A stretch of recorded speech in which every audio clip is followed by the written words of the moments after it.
hope that I feel better by the end of the day.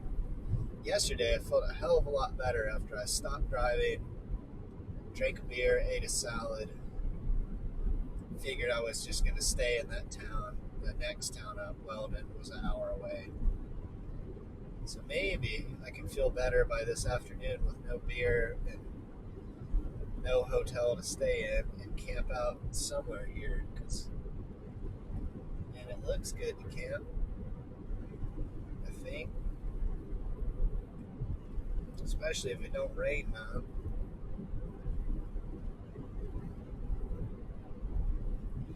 Vietnam, here I come. Come on, ILA, get back to me. And I interviewed in the basement at 2 a.m. to 3 a.m. Went a little bit over, and I thought it went pretty good, really.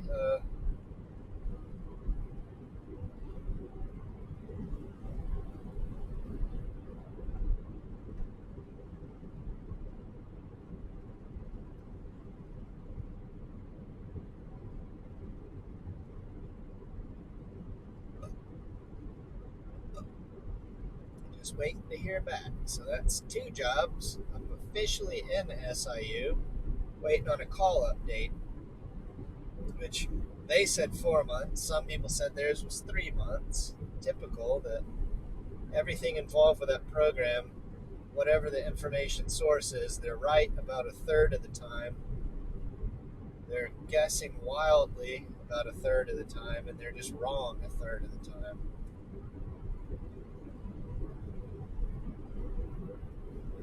So who knows what's going to happen with that.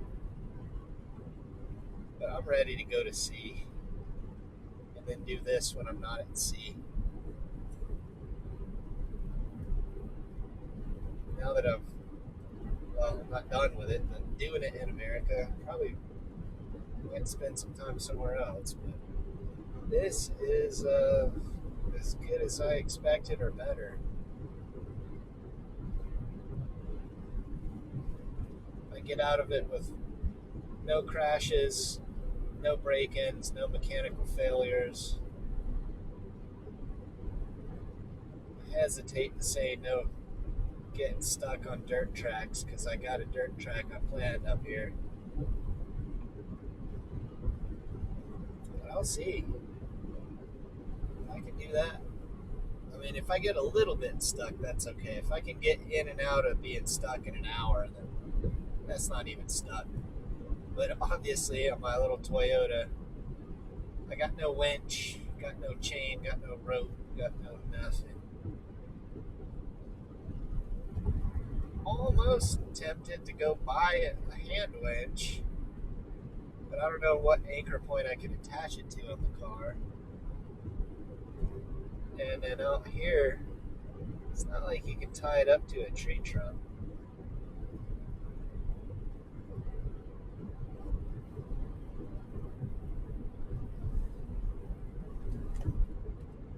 Just for shits and giggles, let's check if we got signals. It says we do.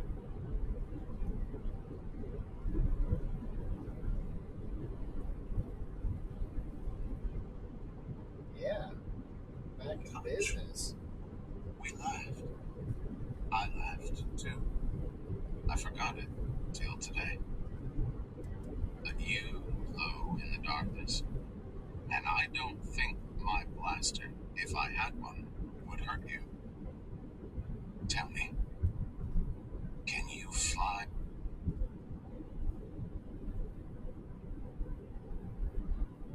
Is that seriously it? 7 hours and 10 minutes. And I was stressing about the tire, so I didn't really listen to the last 10 minutes. I'll just remember 7 hours from now. Oh, it's 80. I can't believe I made it this far without having to get on a highway. That's pretty sweet, too. Now it's becoming a goal, like one of those YouTube challenges. Coast to coast, no highway. Toyota Matrix Challenge.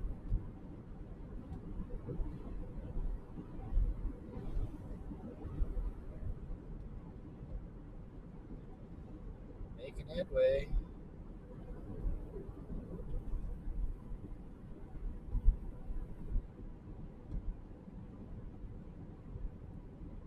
A lot of truckers. Hope y'all get where you're going without getting stuck too. Thought about trucking for about 3 days, and then I looked it up, and it looks fucking horrible. Railroad money, but also railroad problems. I think it's less dangerous per capita, but I mean you are having to steer as well as speed up and slow down and be around other cars. So that sounds more stressful than being on the railroad while you're moving. Being in the yard's another matter because that's where everybody gets killed and amputated. But yeah, trucking.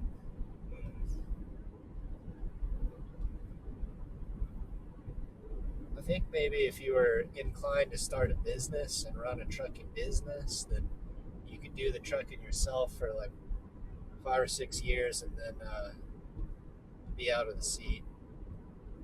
But I don't think I have what it takes to run a business.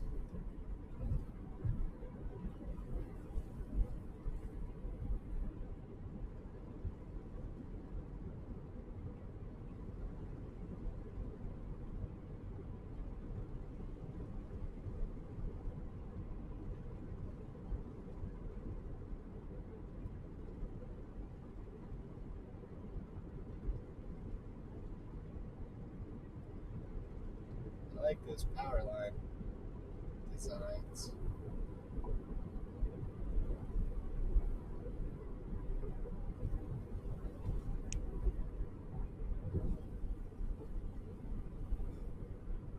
A lot of electricity going somewhere. I guess Laramie is somewhere nearby. I don't think much else is though.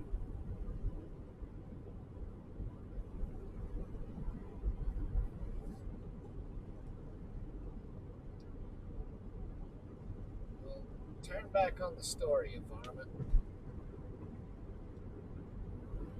There have been two selling crises. You son of a bitch! Back to 6 hours. And I battled hands with satisfaction and said, "You may wear it tonight, and I'll get you more." How did I get it? No, damn it! You got The it. file is so long.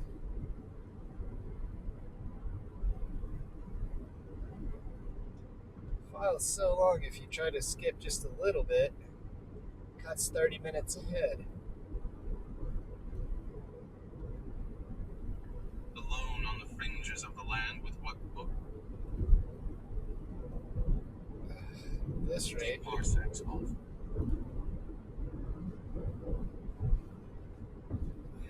You look more like a fighting man. Won't even be caught up by the time I lose signal again. And there is a scar on your jawbone. Mallow jerked his head. There isn't much law out there where I come from. Fighting and scars are part of a trader's overhead. But fighting is only useful when there's money at the end, and if I can get it without, so much the sweeter. Now, will I find enough money here to make it worth the fighting? I take it I can find the fighting easily enough. Easily enough, agreed Barr. You could join Wiscard's remnants in the Red Stars. I don't know, though, if you'd call that fighting or piracy. Or you could join our present gracious viceroy. Gracious by right of murder, pillage, rapine, and the word of a boy emperor. Should run the road around it, rightfully assassinated. The patrician's thin cheeks reddened. His eyes closed and then opened, bird bright. You don't sound very friendly to the Viceroy, Patrician Barr, said Mallow. What if I'm one of his spies? What if you are, said Barr bitterly. What can you take? He gestured. Civil wars are chronic in these degenerate days.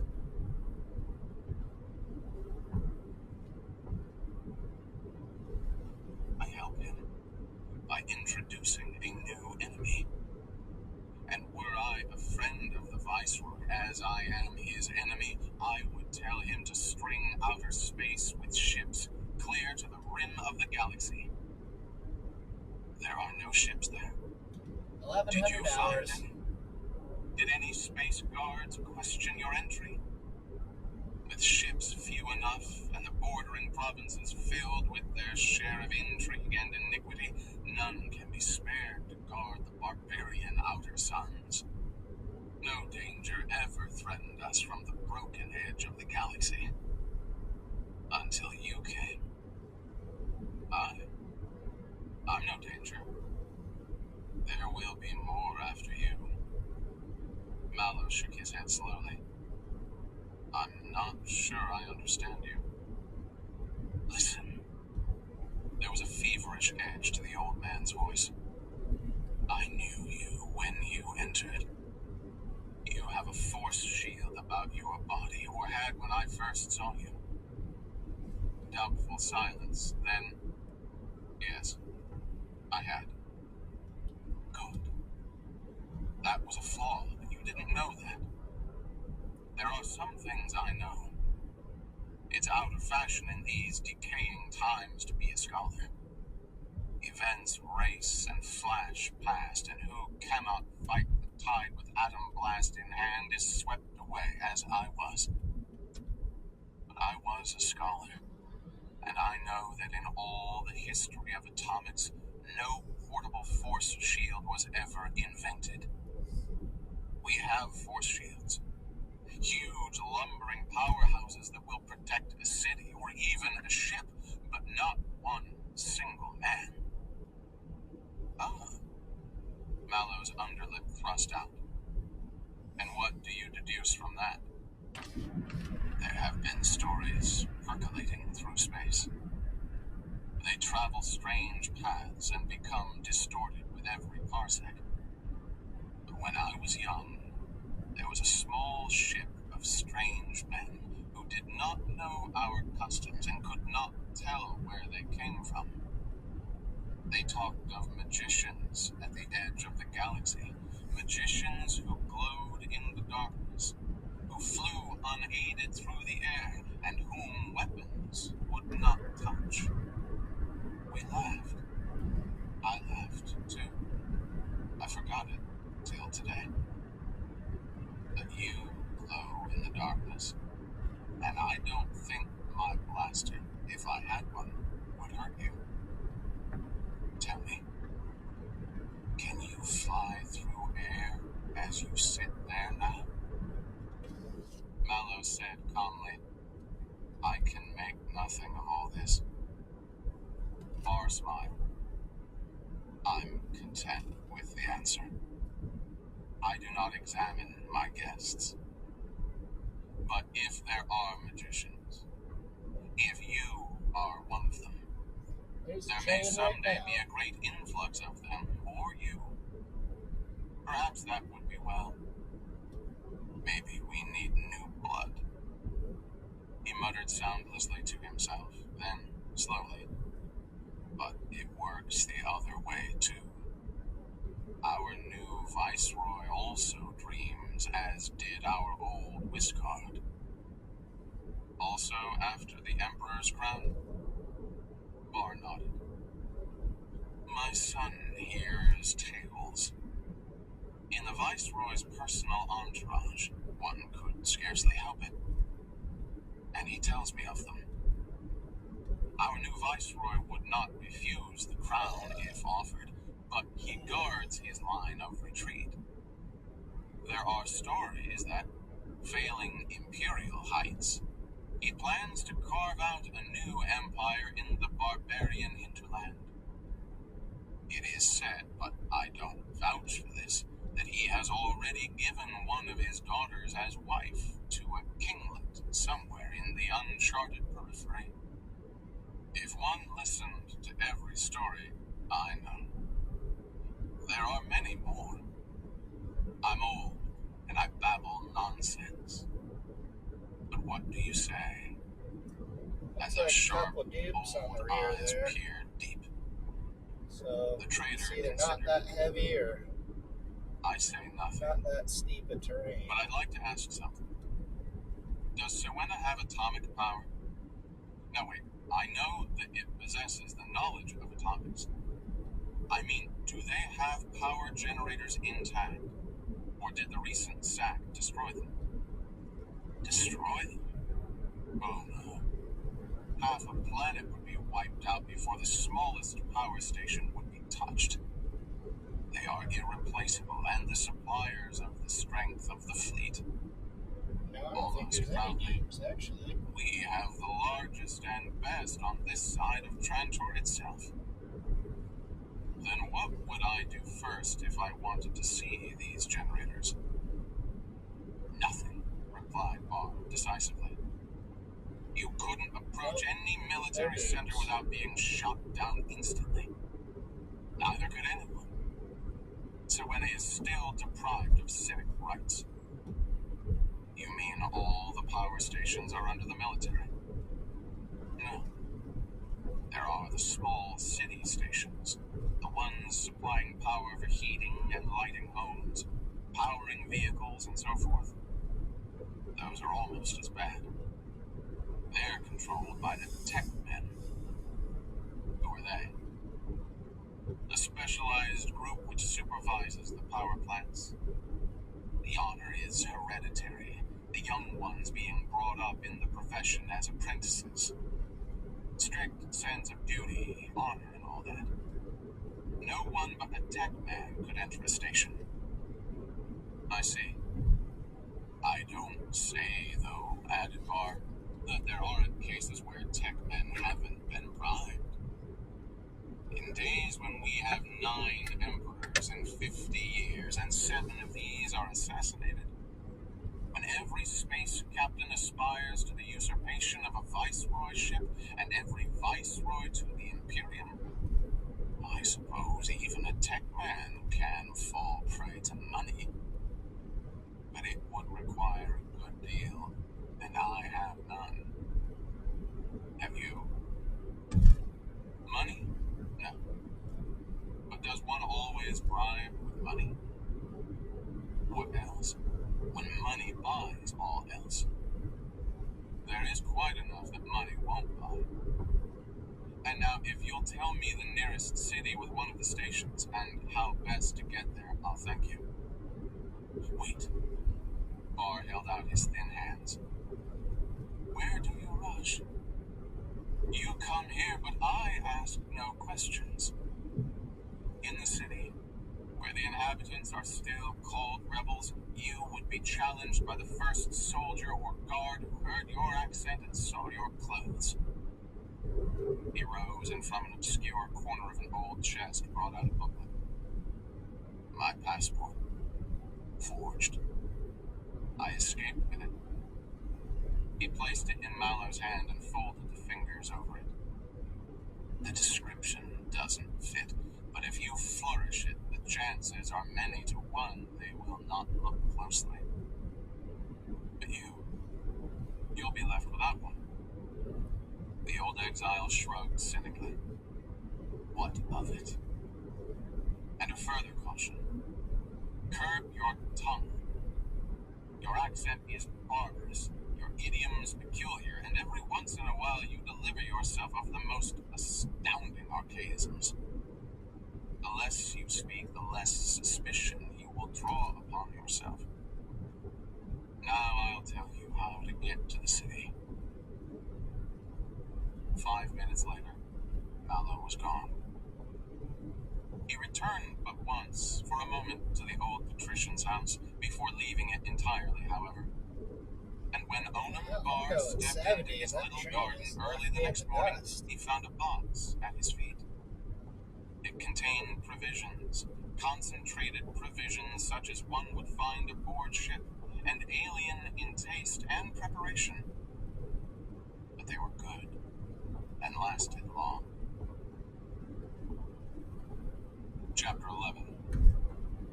The tech man was short, and his skin glistened with well-kept plumpness. His hair was a fringe, and his skull shone through pinkly. The rings on his fingers were thick and heavy, his clothes were scented, and he was the first man Mallow had met on the planet who hadn't looked hungry. The tech man's lips pursed peevishly. Now, my man, quickly. I have things of great importance waiting for me. You seem a stranger.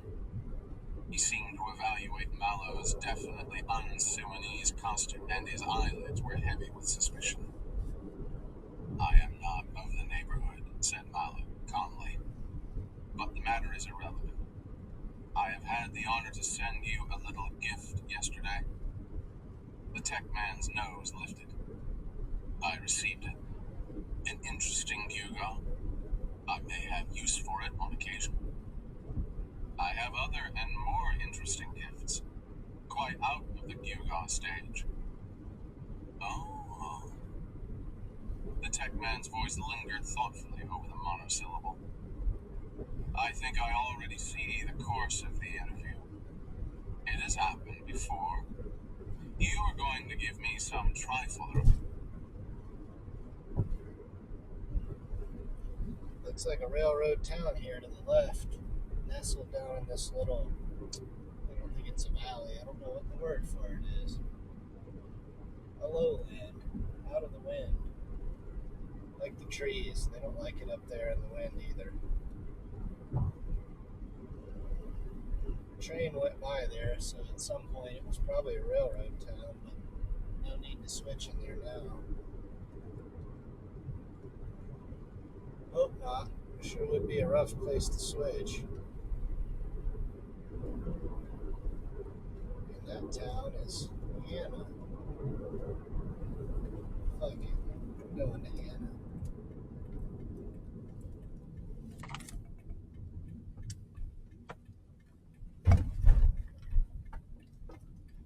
Population 683. Continue on Wyoming 72 north for 3/4 of a mile.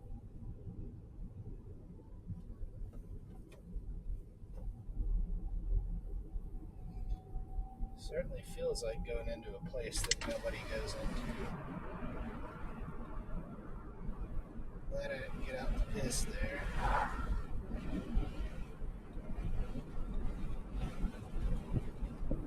Does everybody wave to everybody here?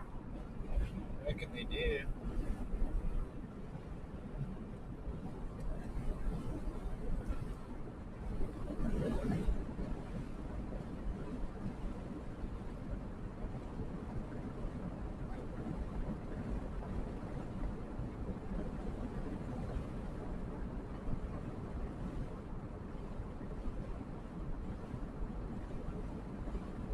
In a 1/4 mile, turn left onto South 5th Street.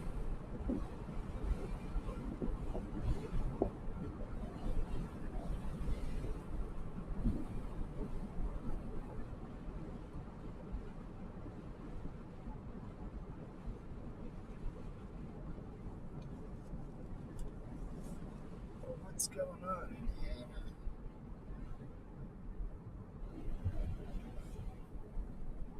Turn left onto South 5th Street, then turn left onto South Clark Street.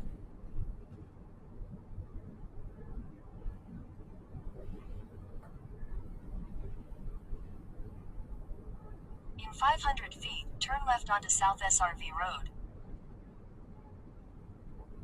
Turn left onto South SRV Road, then turn left to stay on South SRV Road.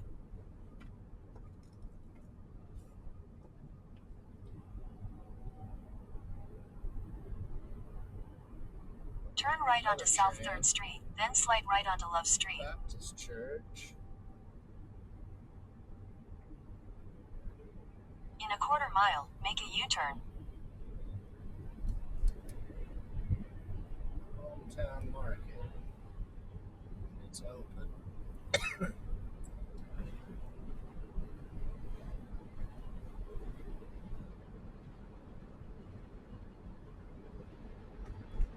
UP line, I see.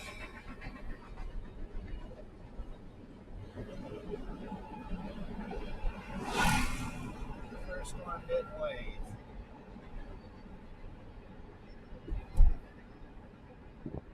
Make a U-turn.